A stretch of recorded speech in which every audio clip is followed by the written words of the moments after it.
Here we go. Here we go. Game start.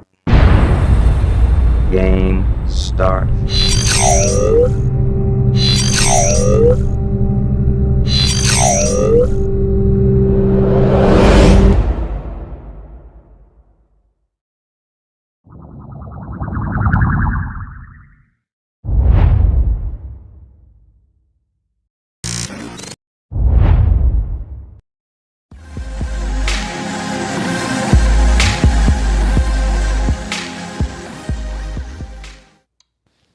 Welcome to the Chess Assassin channel. Today we're going to work on technique.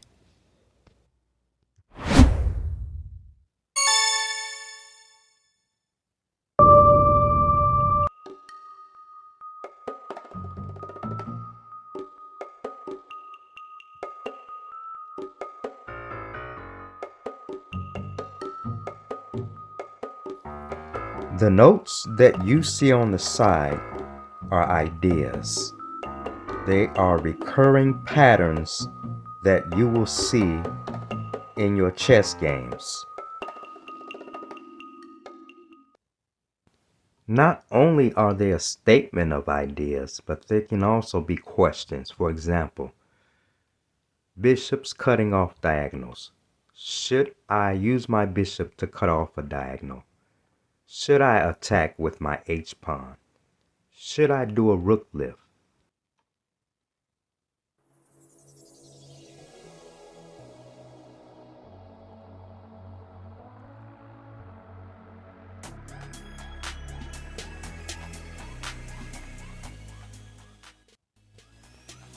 This video lesson places a strong emphasis on middle game play.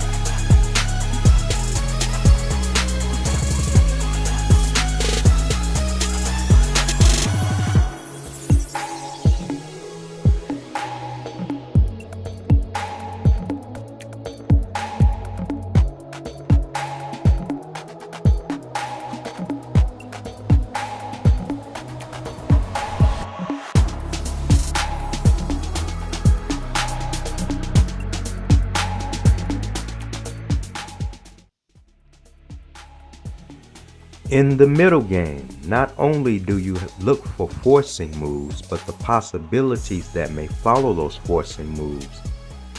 For example, they're following continuation.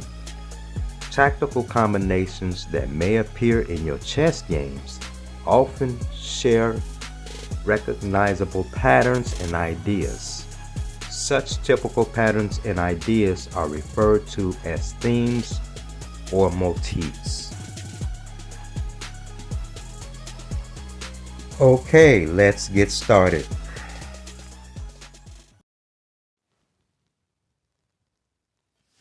All right, take a look at the position. We're playing from White's perspective. White is right now threatening a discovery,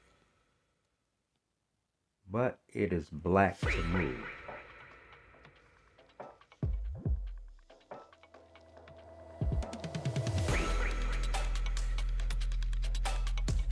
Now this was one of Black's two main candidates.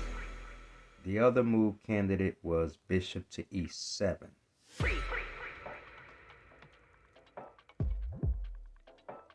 Now, since we're playing this from the first player's perspective, we must determine the best course of action. So, the question is, what would be the next best move for White? Now, this method of calculation, as I stated before, is the stepping stone method. You take it one step at a time.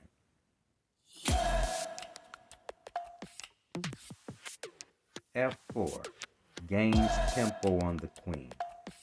There is no time for white to waste. Gain tempo. Get the pieces off the back row and move the king to safety.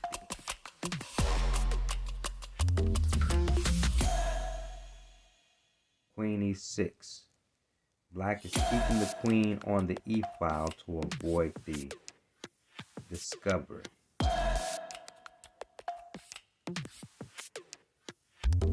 Now the king still sits on e1 while the remaining forces are stuck on the back row. So what does white need to do in this position?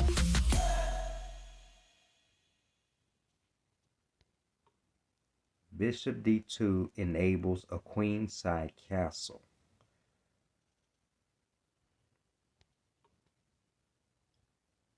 Now after knight h6 and white castles queenside, followed by the development of the bishops and the rook on h1, white will have a lead in development.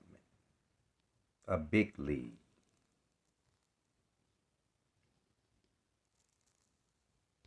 Now let's take it back.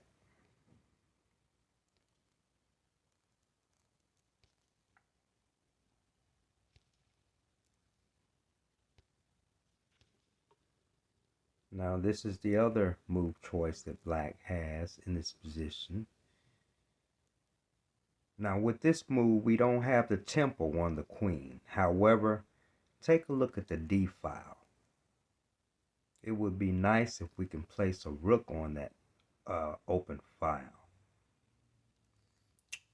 Another thing to look at is the possibility of moving our knight to d6. But the queen stops that. So the best course of action here would be to deflect the opponent's queen in order to get more pieces developed more quickly. But this comes with a cost.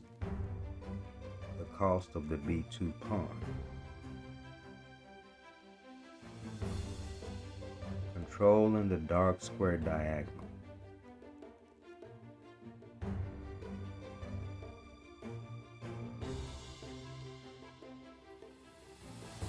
Now the two main candidates here for white are rook d1 and knight d6 check.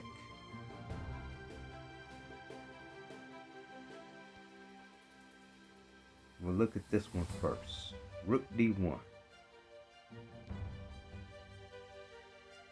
Now this line's continuation involves an experimental queen sacrifice.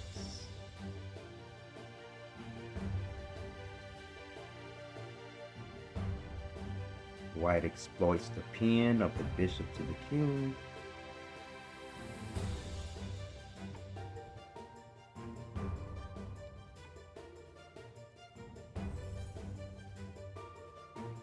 Now I'm going to give you a short multiple choice quiz based on 3 potential move choices that black can make. Now your task is to calculate the possibility after each of the following. And I want you to use the stepping stone method of calculation. That involves looking at a position and deciding the best course of action to take.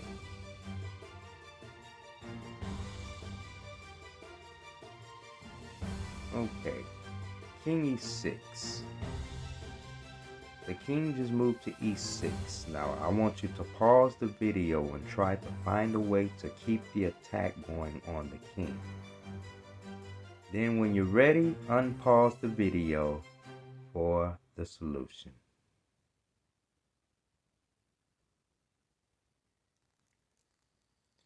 Okay, in this position, knight takes g7. The king now has only one square to go to. f5 is being controlled by the knight.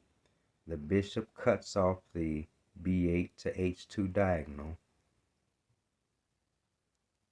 and the rook on d1 cuts off that file.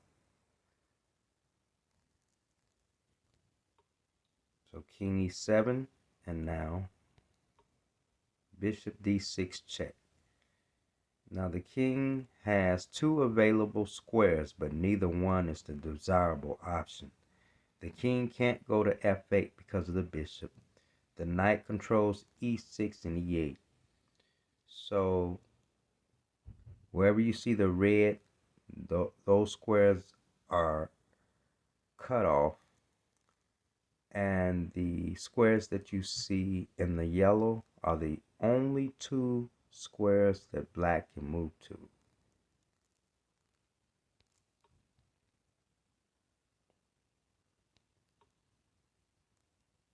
And white wins the queen on a discovery.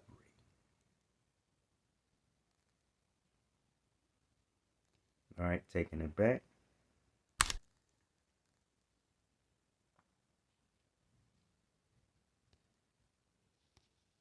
King e8. Now with accurate play, this leads to a draw. Okay, pause the video and work it out in your head.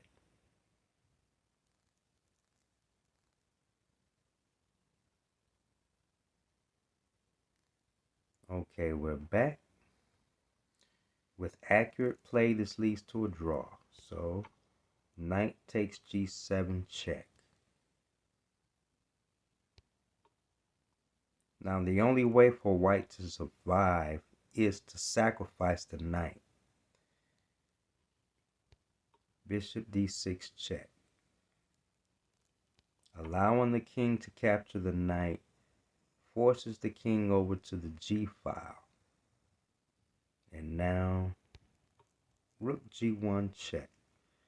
Now the bishop on d6 cuts off the f8 square, and the rook on g1 controls that entire g file.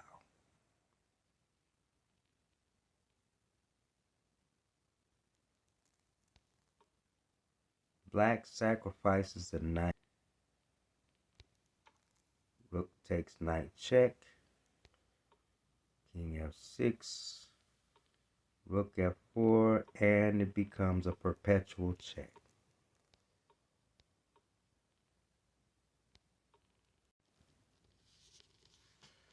Okay, the last line of this variation. This time, black's sixth move in this position, king f8. Now pause the video and work the possibilities out in your head, and when you're ready, unpause the video for the solution.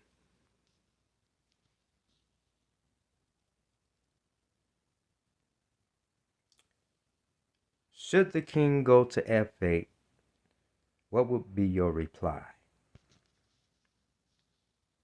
Forcing moves.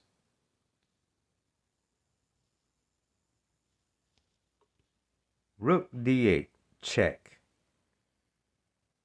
Of course you don't want to play bishop d6. That would just allow the king to step over to the e file. But the knight stops the king from stepping out to the 7th rank, and the rook holds the 8th rank. So the only reply is knight to e8. And finally, we force the king over. Bishop d6 check. Knight can't take because it's pinned. And checkmate.